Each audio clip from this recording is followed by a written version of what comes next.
Bismillahirrahmanirrahim. Assalamualaikum warahmatullahi wabarakatuh.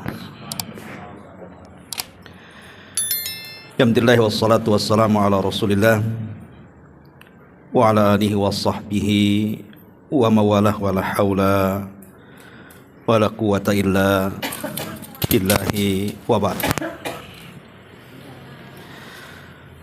Alhamdulillah, segala puja dan puji hanya milik Allah subhanahu wa ta'ala. Salawat dan juga salam kita hadiahkan kepada Rasul kita Nabi besar Muhammad sallallahu alaihi wa ala alihi wasallam. Ma'asyiral muslimin wal muslimat rahimani wa rahimakumullah. Malam ini kita akan melanjutkan kajian kita, masih membahas tafsir singkat dari surah-surah pendek dalam juz amma. Dan kita sudah sampai kepada surah Al-Laili. Surah Al-Lail ini ada asbab nuzul yang disebutkan oleh para ulama. Ada yang mengatakan bahwa surah ini turun kepada Abu Bakar Siddiq radhiyallahu an. Kita kenal bahwa Abu Bakar Siddiq radhiyallahu an adalah orang yang paling mudah untuk menginfakkan hartanya.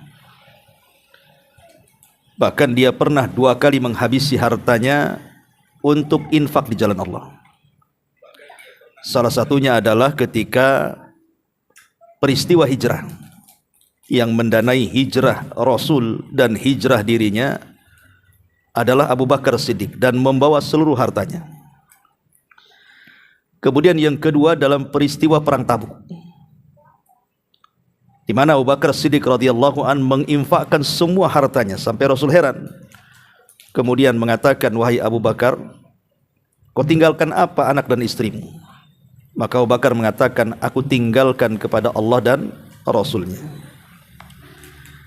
Maka dengan sebab ini turun surah Al-Lail, di mana Allah subhanahu wa ta'ala di akhir-akhir surat mengatakan, wasayujannabuhal atqa alladhi yu'ti malahu yatazakka wa ma li ahadin indahu min ni'matin tujza illa ibtigha'a wajhi rabbihil a'la wa la sawfa yarda. Wasayujannabuhal atqa, dan orang-orang atqa yang bertakwa, maksudnya Abu Bakar, akan terhindar dari neraka. Karena ketika dia bersedekah dalam rangka membersihkan hatinya, dan dia tidak menghendaki balasan dari manusia, dan kelak dia akan mendapatkan keridhaan Allah subhanahu wa ta'ala, dan dia pun akan redha. Jadi surah Al-Lail ini turun kepada Abu Bakar Siddiq radhiyallahu an, diambil dari ujung dari surah Al-Lail ini. Baik, kita mulai daripada surat Al-Lail dari ayat yang pertama dan begitu seterusnya. Allah mengatakan, wal-laili idza yaghsha wan-nahari idza tajalla wa ma khalaqadz dzakara wal untha. Di sini Allah subhanahu wa ta'ala bersumpah dengan 3 sumpah. Pertama, Allah bersumpah dengan malam. Wal-laili idza yaghsha, demi malam apabila sudah menutup dengan datangnya kegelapan. Wan nahari idza tajalla, dan demi siang ketika tampak cahayanya. Wa ma khalaqadz dzakara wal untha, dan demi yang menciptakan ada jenis laki-laki dan ada jenis perempuan.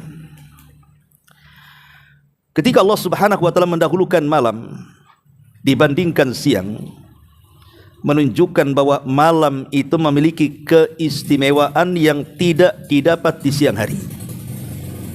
Apa itu? Disebutkan oleh para ulama bahwa ibadah yang dilakukan di malam hari itu lebih afdal dibandingkan ibadah yang dilakukan di siang hari.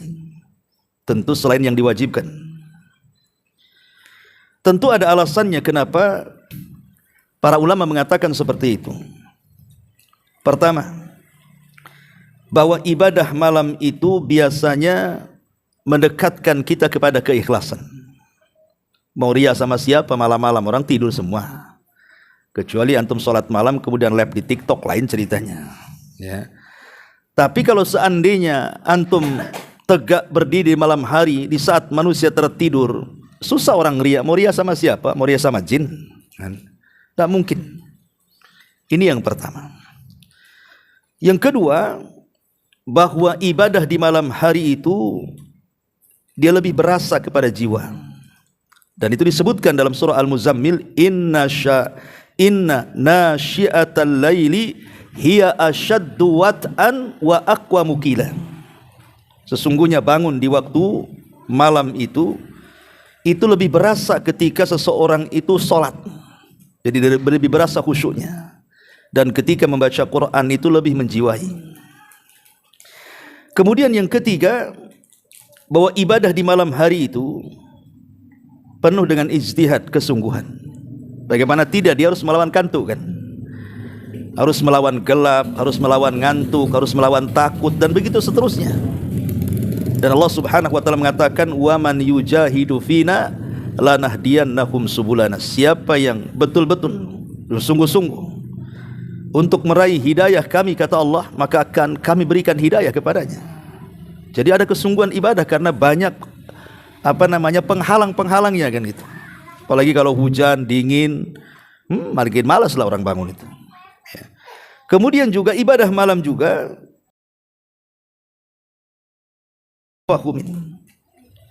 ada tambahan pemahaman. Orang kalau membaca di malam hari itu mudah paham. Berbeda kalau membaca di siang hari. Dan lebih daripada itu, malam itu tempat turunnya rahmat, turunnya ampunan, dan setiap doa-doa mustajab, dan setiap permintaan dikabulkan. Karena ini berdasarkan sabda Nabi SAW, bahwa Allah turun ke langit dunia itu bukan di 3 malam akhir. Jadi setiap hari Allah turun ke langit dunia itu di sepertiga malam akhir, kemudian menawarkan 3 perkara. Allah Subhanahu wa taala menawarkan, pertama, man yad'uni fa astajibalah. Siapa yang berdoa aku kabulkan. Wa man yas'aluni fa u'tiyah. Yang kedua, siapa yang minta aku kasih permintaannya. Kemudian yang ketiga, wa man yastaghfiruni fa aghfirullah. Siapapun yang minta ampun, ku ampuni dosa-dosanya. Subhanallah. Inilah yang kita cari di dunia kan. Bahwa permintaan kita itu dikabulkan, doa-doa kita diijabah, dan dosa-dosa kita diampuni. Dan itu ada di malam hari. Jadi yang ingin seseorang itu punya hajat sesuatu, umpamanya punya hajat sesuatu, tentu doa saja tidak cukup tanpa usaha. Usaha pun tidak cukup tanpa doa. Harus ada dua-duanya itu. Kalau kita menghendaki sesuatu dan sesuatu itu ingin kita raih dan berhasil, maka harus tergabung 2 syarat. Pertama doa, yang kedua usaha. Doa lakukan di sepertiga malam akhir, karena di situ kita berjumpa dengan Allah. Usaha ya di siang hari. Makanya ketika Nabi SAW turun padanya surah Muzammil, surah Al-Muzammil itu perintah kepada Rasul untuk tahajud. Kenapa Nabi SAW diperintahkan untuk tahajud? Dan surah Muzammil itu surah kelima yang turun. Seorang pendakwah itu, seperti Nabi SAW, itu kan akan ditugaskan oleh Allah untuk menyampaikan dakwah dan mengajak manusia sebanyak-banyaknya ke dalam hidayah. Sehingga Nabi SAW perlu bangun di tengah malam untuk meminta kepada Allah hidayah, agar orang-orang yang didakwahi itu sadar. Karena hidayah itu kan milik Allah, bukan milik kita. Kita kan hanya menerangkan saja, ini enggak boleh, itu boleh. Ini baik, itu tak baik. Tapi yang menyadarkan dia itu bukan kita. Kita hanya ngasih tahu saja. Yang menyadarkan itu hidayatut taufik. Lah hidayatut taufik itu kita minta di malam hari. Ya Allah, saya akan menasihati kakak saya, adik saya, ibu saya. Tolonglah berikan hidayah. Nanti besoknya antum datang, usaha, kasih tahu. Jadi itu menggabungkan antara doa dan usaha namanya. Dan doa itu paling manjur ketika dilakukan di malam hari. Kemudian juga ibadah di malam hari itu bisa mengangkat derajat manusia. Bisa mengangkat derajat manusia, bahkan lebih daripada itu bisa menyehatkan badan. Karena kan begini, ada hadis yang mengatakan, saya, antum atau siapapun kalau tidur di malam hari, maka setan akan datang kepada kita, kemudian akan mengikat tengkuk kita sebanyak 3 ikatan. Setiap ikatan setan akan mengatakan, nim naumatan tawilah, tidurlah dengan tidur yang nyenyak, malam masih panjang, padahal sudah subuh tuh. Kemudian diikat lagi, kemudian dibisikin gitu lagi, diikat lagi, dibisikan gitu lagi, sampai 3 ikatan. Tapi Rasul mengatakan, barang siapa yang terbangun kemudian berzikir, maka lepas 1 ikatan. Siapa yang bangun kemudian berzikir, maka lepas 1 ikatan. Yang kedua, kemudian dia beranjak wudu, maka lepas 2 ikatan. Kemudian yang ketiga, ketika 3 ikatan lepas dengan zikir, dengan wudu dan dengan salat, kata Rasul mengatakan, nanti di pagi hari jiwa kita akan bersih dan kita akan semangat hidup. Tapi sebaliknya, kata Rasul, kalau seandainya ikatan itu tidak terlepas dari tengkuk kita karena tidak berzikir, tidak wudu, tidak salat, sama sekali tidak melaksanakan subuh gitu ya, maka hatinya akan jahat dan akan banyak masalah yang dia tidak tahu masalah itu datang dari mana. Artinya bu, ibadah di malam hari itu kan faedahnya besar itu untuk kita kan, baik untuk kesehatan atau untuk menghadapi sebuah permasalahan. Ma'asyiral muslimin wal muslimat rahiman, mendatangkan kesehatan, dan itu kita bisa rasakan kan. Umpamanya antum tidur pada isya lah kalau tidak ada kajian ya, kemudian bangun jam 3 dan itu tidak tidur lagi sampai pagi, sampai bekerja. Ya mungkin ngantuk-ngantuk sedikit di pagi hari itu, tapi tidak akan malas. Tapi coba seandainya antum tidur jam 2 atau tidur jam 3, walaupun bangun jam 10, itu rasanya badan ini sakit, kawan. Rasanya malas gitu kan. Itu bisa kita rasakan kok. Artinya wahyu itu, ketika Nabi SAW memberikan arahan seperti itu memang sebuah kenyataan, kita bisa buktikan dengan kita sendiri gitu. Kalau kita memang cukup tidur daripada isya sampai jam 3 itu, walaupun tidak tidur lagi sampai besok, sampai malam lagi, itu badan kita akan sehat. Ma'asyiral muslimin yang dimuliakan Allah Azza wa Jalla, dari alasan-alasan inilah kenapa malam itu jauh lebih baik dibandingkan siang hari.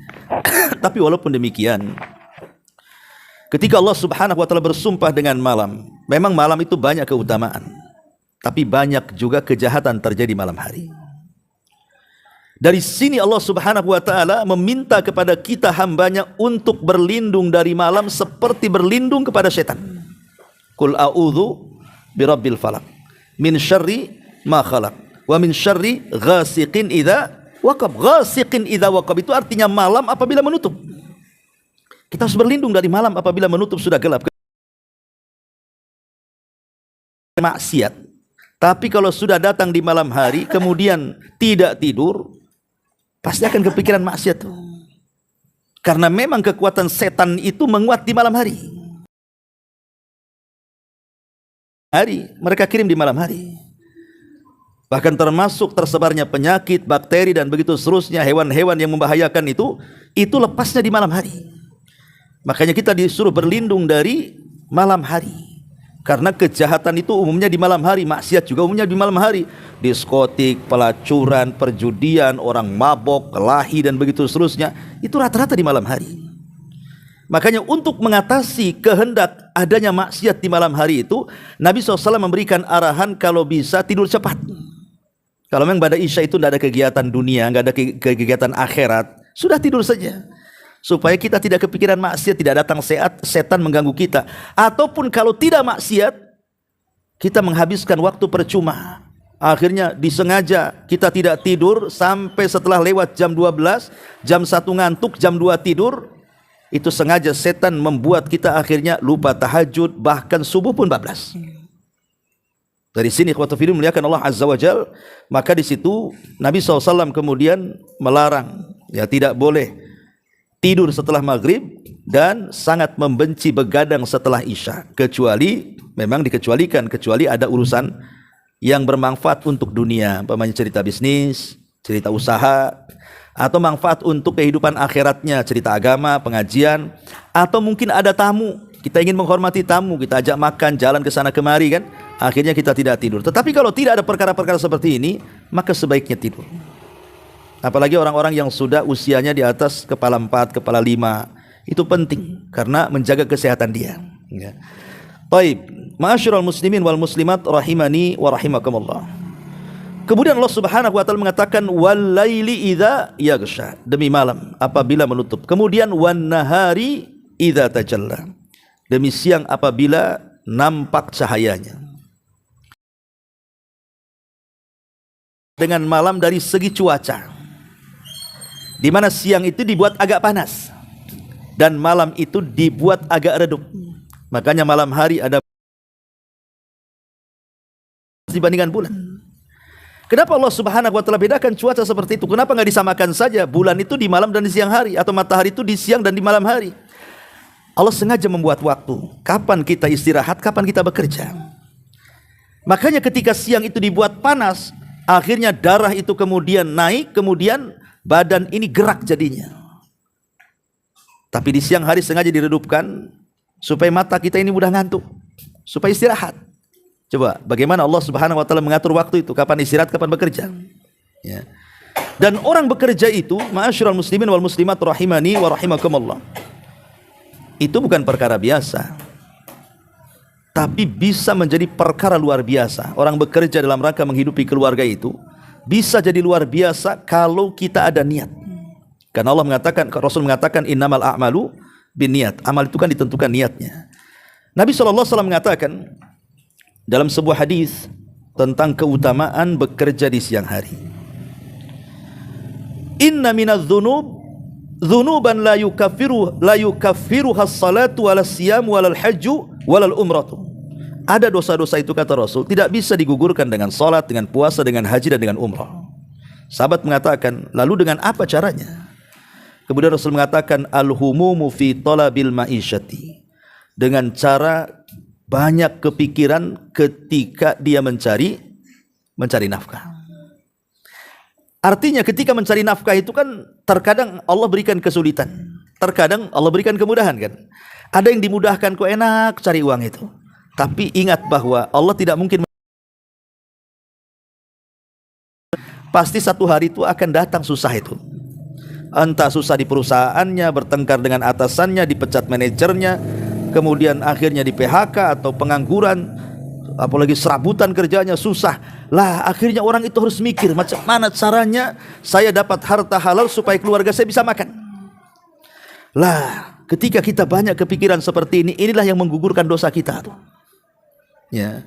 Kenapa? Karena berpikir untuk mencari nafkah demi menghidupi keluarga itu sebuah ibadah. Sebuah ibadah. Itu lebih afdal dibandingkan kita menafkahi anak yatim yang jelas-jelas fakir, ataupun para fuqara wal masakin, atau janda-janda miskin, atau pembangunan masjid, pesantren, atau sebutkanlah antum infak kemana. Maka menafkahi keluarga jauh lebih afdal dibandingkan infak-infak itu semua. Karena infak-infak itu semua kan kalau ada kelebihan, setelah kita mencukupi keluarga kita ada kelebihan harta, baru infak kan begitu. Jadi siang hari juga ada amalan yang luar biasa. Maka jangan pernah malas untuk bekerja, dan niatkan menghidupi keluarga itu karena Allah Subhanahu wa taala, sehingga cari yang halal dan cari yang baik. Kemudian Allah Subhanahu wa taala mengatakan wa ma khalaqa dzakara wal untha. Ma di sini ma mausul, artinya wallazi khalaqa dzakara wal untha, dan demi yang menciptakan laki-laki dan perempuan. Apa maknanya menciptakan laki-laki dan perempuan di sini? Maknanya Allah itu kalau menciptakan makhluknya pasti berpasangan. Allah itu kalau menciptakan makhluk pasti berpasangan. Tidak ada Allah menciptakan satu orang itu atau makhluk itu sendirian tanpa ada pasangannya. Pasti ada pasangan. Malam, siang itu pasangan. Darat, lautan itu pasangan. Ya. Termasuk juga laki-laki dan perempuan itu pasangan. Jadi semua makhluk Allah itu dibuat pasangan. Kenapa? Biar beda dengan yang menciptakannya. Kalau Allah kan tidak ada pasangannya karena dia ahad, satu. Berarti ketika menciptakan makhluknya tidak boleh ada yang sama dengan dia. Maka dibuat pasang-pasangan. Yang kedua, dibuat pasang-pasangan baik manusia, tumbuh-tumbuhan ataupun hewan, supaya ada real generasi namanya, supaya ada generasi yang meneruskannya. Sebab kalau seandainya Allah hanya menciptakan Adam saja tanpa menciptakan Hawa, enggak ada mungkin kita ini. Tetapi dengan diciptakan pasangan Adam Hawa, lahirlah manusia, generasi setelah Adam sampai hari ini manusia berkembang biak di mana-mana. Begitu juga tumbuh-tumbuhan. Seperti kurma itu ada yang jantan, ada yang betina kan. Kalau tidak dikawinkan enggak berbuah. Salak juga begitu kan. Ada beberapa tumbuhan itu harus dikawinkan. Kalau tidak, hasilnya tidak bagus.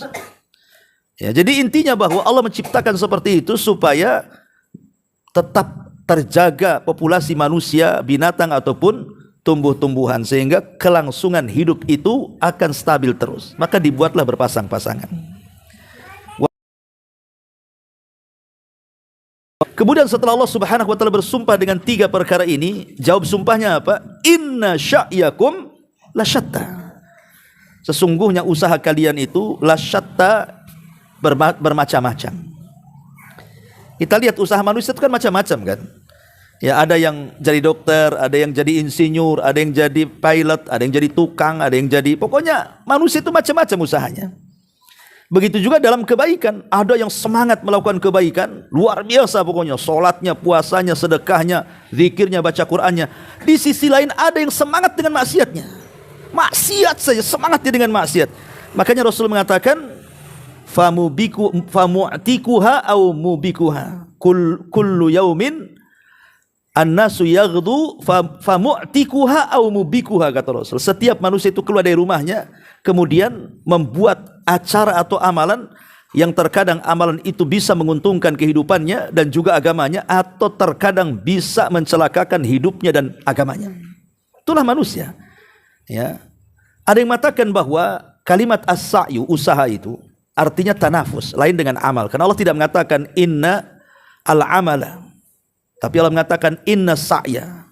Apa bedanya amal dengan sa'ya? Secara arti bahasa Indonesia sama saja, artinya amalan. Ya. Tapi sa'ya itu lebih khusus dibandingkan amal, karena sa'ya itu terkait dengan munafasah. Kita berlomba-lomba. Kalau amal itu tidak. Tapi kalau sa'i itu artinya berlomba-lomba. Artinya berjalan kencang.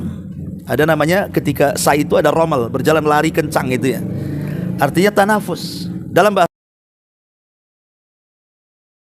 pertama hasad, yang kedua ghibthah, yang ketiga tanafus namanya. Kalau hasad ma'ruf ya. Pamannya ada 2 orang ini, yang satu kaya, yang satu miskin. Yang si miskin pula berangan-angan, ya Allah, kenapa dia kaya? Ya Allah, hancurkan saja kekayaannya biar dia sama dengan saya, katanya. Kenapa dia kok bisa lebih dari saya? Hasad kan dia orang yang tidak mau ada yang lebih dari dia, kalau bisa setara atau di bawahnya. Itu orang hasad tuh.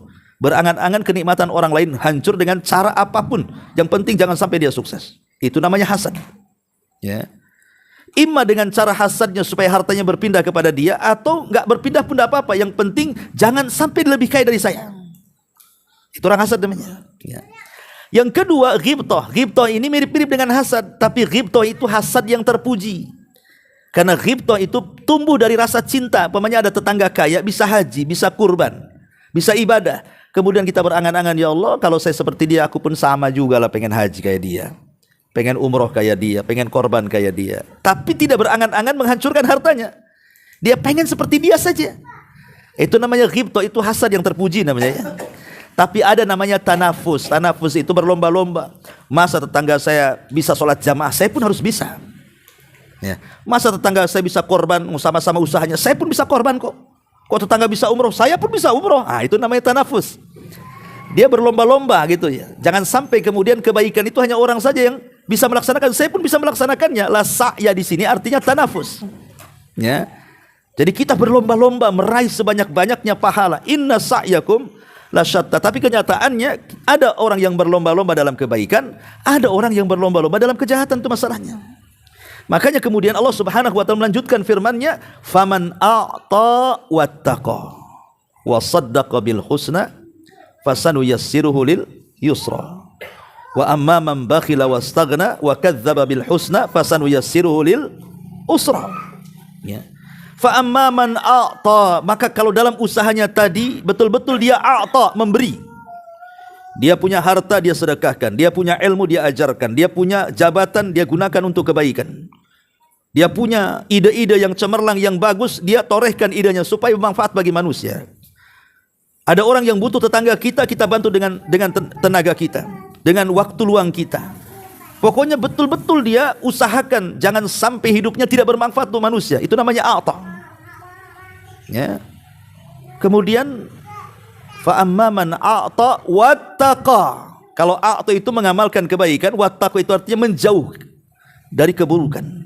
menahan syahwatnya, menahan dari hal-hal yang diharamkan oleh Allah Subhanahu wa taala, bertakwa kepada Allah. Kemudian wasaddaqa bil husna, dalam hatinya pun dia meyakini adanya husna ilaha illallah. Dia yakin dengan Islam, dia yakin dengan sorga, dia yakin dengan kebenaran. Maka kalau itu kemudian diyakini, maka Allah tutup ayatnya, fasanuyassiruhu lil yusra. Sudah mudah jalan hidupnya ke sorga itu, Allah mudahkan lagi. Ya. Maknanya kalau kita ini sudah betul-betul memberikan waktu kita ini untuk disedekahkan kepada manusia, atau bersedekah kepada badan diri sendiri dengan cara berzikir, sholat atau apa namanya. Kemudian dia berusaha menjauhi yang diharamkan Allah. Kemudian kita yakin dengan balasan, sebenarnya hidup dia sudah mudah melangkahkan kakinya ke sorga itu, tapi Allah mudahkan lagi. Contoh mamanya orang yang hobi dengan sholat, dia sholat wajib sudah biasa, ditambah dengan sholat-sholat sunnah, hobi dia dengan sholat itu. Atau mungkin orang hobi dengan puasa, ya, bukan hanya Ramadan saja, dia tambah dengan Dawudnya, dengan Senin Kemisnya, dengan puasa Dawudnya, dengan puasa Ayamul Bidnya umpamanya. Artinya dia mudahkan tuh. Karena ibadah itu akan melahirkan ibadah yang lain, sama dengan maksiat akan melahirkan maksiat yang lain. Contoh umpamanya orang yang berhutang, kemudian tidak bayar di waktu yang harusnya dia bayar, itu udah maksiat itu. Kalau seperti ini melahirkan maksiat yang lain, mulai dia berdusta, ya. Kemudian setelah berdusta, mulai dia mengkhianati amanah. Nanti sudah ketemu kapan mau bayar, minggu depan, itu sudah berdusta tuh. Karena setelah minggu depan rupanya nggak dibayar, berarti dia khianat dengan janji kan. Banyak itu, nanti dari satu dosa itu akan beranak dosa-dosa itu. Lah sebagaimana dosa bisa beranak, maka ibadah juga bisa beranak. Orang kalau sudah bisa melaksanakan sholat 5 waktu, pasti dia bisa melaksanakan sholat sunnah di siang hari. Orang kalau sudah bisa melaksanakan sholat sunnah di siang hari, pasti dia bisa tahajud di malam hari. Akan melahirkan kemudahan-kemudahan. Kalau Allah Subhanahu wa taala sudah melahirkan kemudahan untuk melaksanakan ibadah dari satu ibadah ke ibadah berikutnya, fa idza faragta fansab, kalau selesai ibadah ini melakukan ibadah yang lain, maka Allah akan tutup seperti itu. Artinya dia kematiannya pasti ditutup dengan husnul khatimah. Kenapa? Karena sudah mudah jalannya ke sorga, Allah mudahkan lagi, ya. Itu namanya fasanu yassiruhu lil yusra. Tapi sebaliknya, fa amma man bakhila, kalau dia bakhil, punya harta tidak mau sedekah, bakhil, punya ilmu tidak mau diajarkan, bakhil, jabatannya untuk kepentingan dirinya dan tidak pernah untuk kebaikan, tidak pernah bersedekah kepada dirinya, entah dengan zikir, baca Quran, mengajak manusia kepada kebaikan, bakhil pokoknya. Dia hanya mementingkan dirinya saja, wastaghna, dan merasa cukup dengan dirinya. Dia nggak butuh dengan Allah, nggak butuh dengan sholat, nggak butuh dengan puasa, nggak butuh dengan sedekah. Pokoknya yang penting hidupnya senang menurut hawa nafsunya.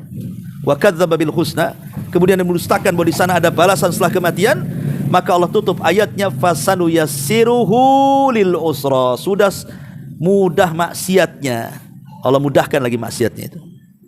Maka Allah akan permudah kesulitannya. Sudah sulit melakukan ibadah, Allah sulit akhirnya dimudahkan maksiat. Dan Allah tutup dengan kemaksiatan, sul khatimah, naudzubillah. Makanya kemudian Allah katakan, fa'anzartukum naran taladza. Kuperingatkan kalian, di sana ada neraka. Jangan sampai kita bakhil, jangan sampai kita mengumbar maksiat. Nanti Allah Subhanahu wa taala, jangan sampai kita mendustakan balasan setelah kematian. Ingat, di sana ada neraka, kata Allah. Fa'anzartukum naran taladza. Kuperingatkan kalian, ada neraka yang menyala di sana. Fa'anzartukum naran taladza. La yaslaha illal ashqa. Yang tidak mungkin menyentuh kecuali orang-orang yang celaka. La yaslaha illal ashqa. Ya. Ma'asyiral muslimin yang dimuliakan Allah Subhanahu wa taala. Sebelumnya Allah Subhanahu wa taala mengingatkan soal harta, ya, bahwa harta itu apabila manusia sudah binasa, di mana Allah Subhanahu wa taala mengatakan bahwa harta itu tidak akan berguna idza taradda, apabila manusia sudah binasa. Kemudian Allah mengatakan, wa inna alaina lal huda wa inna lal akhirata wal ula. Ingat bahwa harta dan hidayah itu tidak ada yang punya melainkan Allah Subhanahu wa taala, dan akhirat dan dunia juga yang menentukan Allah Subhanahu wa taala. Di 3 ayat ini Allah Subhanahu wa taala ingatkan soal harta. Kalau kalian bakhil, terserah kalian. Bakhil harta, bakhil ilmu, bakhil jabatan, bakhil yang lain, terserah kalian. Kalian merasa cukup, tapi ingat, Karena ini kan konteksnya bicara soal harta, karena kan asbab nuzulnya kan bicara Abu Bakar tuh yang bersedekah. Harta yang kalian tidak sedekahkan itu loh, tidak akan berguna kalau seandainya engkau ini sudah binasa. Idza taradda, apabila binasa, apalah harta yang bisa berguna coba? Makanya saya katakan kalau kita bicara soal harta atau dunia itu kan ada dua kemungkinan saja. Boleh jadi dunia yang meninggalkan kita atau kita yang meninggalkan dunia. Boleh jadi harta yang meninggalkan kita atau kita yang meninggalkan harta. Harta yang meninggalkan kita, datang tsunami, habis rumahnya. Ya, datang gempa, roboh rumahnya. Datang corona, pilot perusahaannya. Itu harta yang meninggalkan kita namanya. Tapi kalau kita meninggalkan harta, artinya kita yang mati. Hartanya masih banyak, tapi kita yang mati. Akhirnya dengan kematian pula kita tidak bisa memanfaatkan harta kita itu. Makanya Allah mengatakan, ingat ya, bahwa kalau orang sudah binasa itu, harta tidak akan berguna lagi. Kemudian Allah mengatakan, wa inna alaina lal huda, petunjuk itu hanya milik Allah. Maka mintalah petunjuk kepada Allah. Kita diajarkan 17 kali loh dalam setiap hari itu kata-kata ihdinas siratal mustaqim dalam setiap salat wajib kan.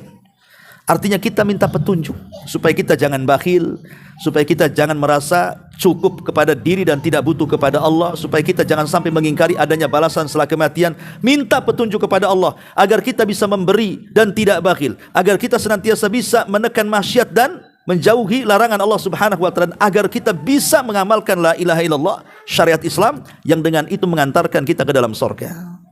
Karena ingat, dunia dan surga itu milik Allah.